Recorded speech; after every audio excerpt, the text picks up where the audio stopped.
Nós já estamos aplicando aquilo que a gente conhece? Porque o evangelho falado é uma coisa, o evangelho sentido e aplicado é outra. É isso que nós precisamos pensar, meditar e observar. Porque no nosso dia a dia temos muitas oportunidades de aplicar o evangelho, seja em qualquer circunstância, com qualquer pessoa, em qualquer lugar.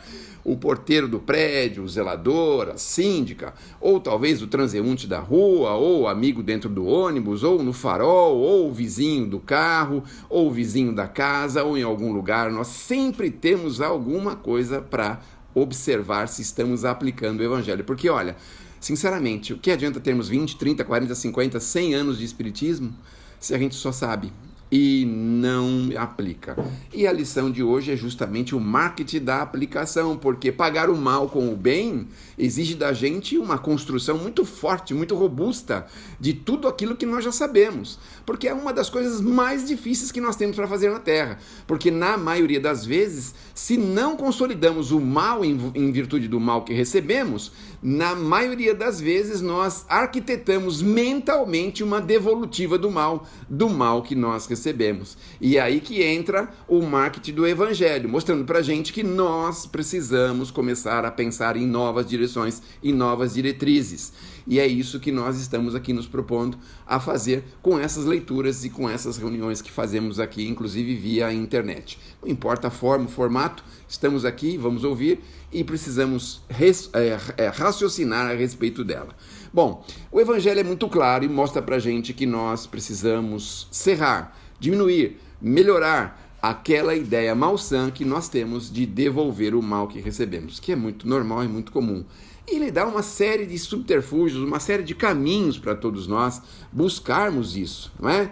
Porque se nós agirmos como normalmente as pessoas já agem, isso não traz para a gente qualquer tipo de diferenciação, qualquer tipo de benefício, porque todo mundo age do mesmo jeito. Na verdade, nós estamos sendo condicionados ao longo da nossa vida a seguirmos um determinado grupo de pessoas nas mesmas atitudes e nas mesmas ações. E é isso que nós precisamos observar e combater. Porque com Jesus a coisa foi diferente. Obviamente nós sabemos de pronto que Jesus não seguiu exatamente tudo aquilo que as pessoas seguiam. Ele trouxe, ele inovou, ele mostrou pra gente que nós precisamos agir de uma forma melhor e maior. E aí vamos trazer o exemplo para o nosso dia a dia, ou seja, se nós trabalhamos, chegar no horário, sair no horário, não é mais do que a nossa obrigação. Se nós pagamos aluguel, pagar em dia os nossos aluguéis não é mais do que a nossa obrigação. E aí uma infinidade de ações que nós precisamos estar em guarda, porque muitas vezes as pessoas pensam, mas eu paguei direitinho, eu cumpri o meu horário direitinho. E na verdade, para sermos cristãos aprofundadamente, é preciso nós fazermos o algo a mais. Por isso é que nós precisamos agir pensando sempre no mais, sermos mais amorosos, mais caridosos, mais operosos. Se chegamos todos os dias no horário, precisamos chegar mais cedo e sair um pouco depois. Se nós nos limitamos a fazer o nosso trabalho, é importante nós pensarmos em ajudar aqueles que estão ao nosso redor a cumprirem também as suas obrigações. Enfim, nós estamos na Terra para sermos o algo mais. Talvez o tempero, talvez aquela coisa diferente. Os nossos irmãos católicos falam do sal da terra, né? Sem o sal. É muito bonita a imagem. Mas além do sal que já os nossos irmãos pregavam, nós temos que dar aquele realce maior, mostrando a vantagem que é ser cristão. E quando nós fazemos isso, não podemos fazer apenas por uma simples obrigação e de mau gosto e má vontade. Nós precisamos fazer o mais com alegria. Então, se nós estamos trabalhando muitas vezes para a defesa dos bens materiais, é preciso fazer um pouco mais, é trabalhar para auxiliar os nossos irmãos em penúria. Se nós estamos fazendo alguma coisa que traz benefícios para nós e a nossa família, é preciso pensar um pouco mais, além dos muros que cercam as nossas casas. Enfim, nós precisamos do mais. E é exatamente isso que os nossos irmãos falam, que nós precisamos buscar, fazer o mais. Pagar o mal com o bem é justamente isso, é sermos diferentes, porque nós não podemos nos incomodar com o mal que nos façam. Nós temos que ficar muitíssimos preocupados é com o bem que deixamos de fazer aos nossos semelhantes. E aí nós vamos observando numa segunda parte do Evangelho, numa segunda ocasião, a questão de se alguém nos ferir a face, que nós possamos oferecer a outra. Mas se nós levássemos isso ao pé da letra, como seria, não é? Será que Jesus, assim, por assim dizer, condenou ou nos colocou em condições de guarda com relação à nossa própria defesa, à nossa própria segurança? Por que Jesus fala de oferecer a outra face? E o Evangelho mesmo explica. Kardec tem essa amplitude de entendimento e mostra pra gente que nós, obviamente, não podemos ficar à mercê do mal, não é mesmo? Mas que nós não podemos devolver o mal com outro mal. E o que é normalmente o que fazemos. Porque se recebemos alguma coisa que não nos agrada, nós já estamos quase prontos a devolver aquilo que não possa agradar o nosso semelhante. Veja no nosso contato do dia a dia. Vamos ver lá dentro das nossas salas de federação, nossos trabalhos da federação. Quando alguém nos dirige alguma palavra que nós não gostamos, qual é a nossa reação? O que nós temos de pronto para responder? Quando alguém nos coloca em alguma tarefa que nós não gostamos, como é que nós nos comportamos? Que tipo de pensamento nós realizamos?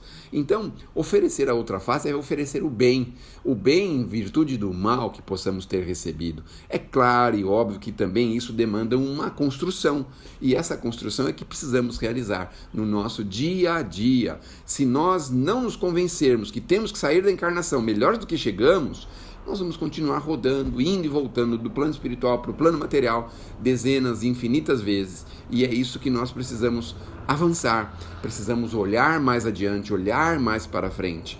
E isso mostra para a gente que é preciso arregaçar as mangas. Então, como é bom, não sei se você já tiver essa sensação, como é bom quando a gente vê uma pessoa equilibrada, quando a gente vê o exemplo de uma pessoa equilibrada na rua, no trânsito, no ônibus, mesmo dentro da federação.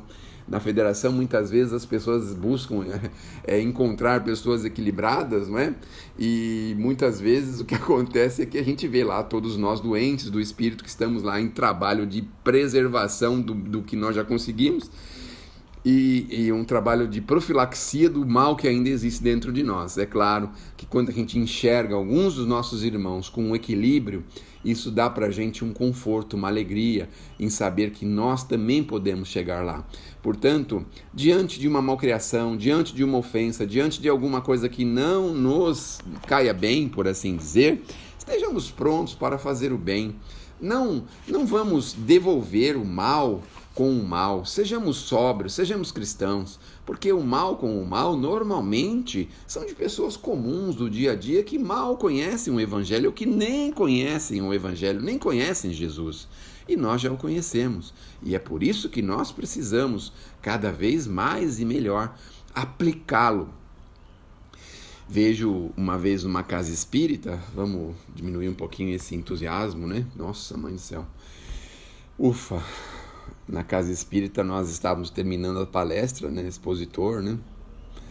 Fico pensando, meu Deus do céu, acho que no mundo espiritual eles vão me dar uma vassoura, mas aí você termina a palestra, quando você sai tem um senhor totalmente desequilibrado, morador de rua, dentro da casa, arrancando da caixa de doações de alimentos alguma coisa que ele queria de qualquer forma para comer.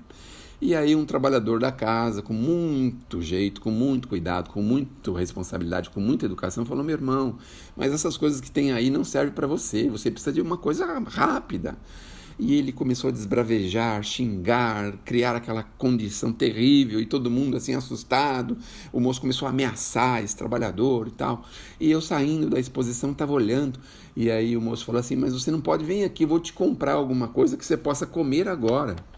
E aí o moço continuou nervoso, irritadiço, xingando e causando aquele pânico, aquele tumulto na porta da casa espírita. E o moço com muito jeito falou, vamos lá, eu não quero nada seu, e xingou e falou palavras de baixo calão e aquela coisa toda.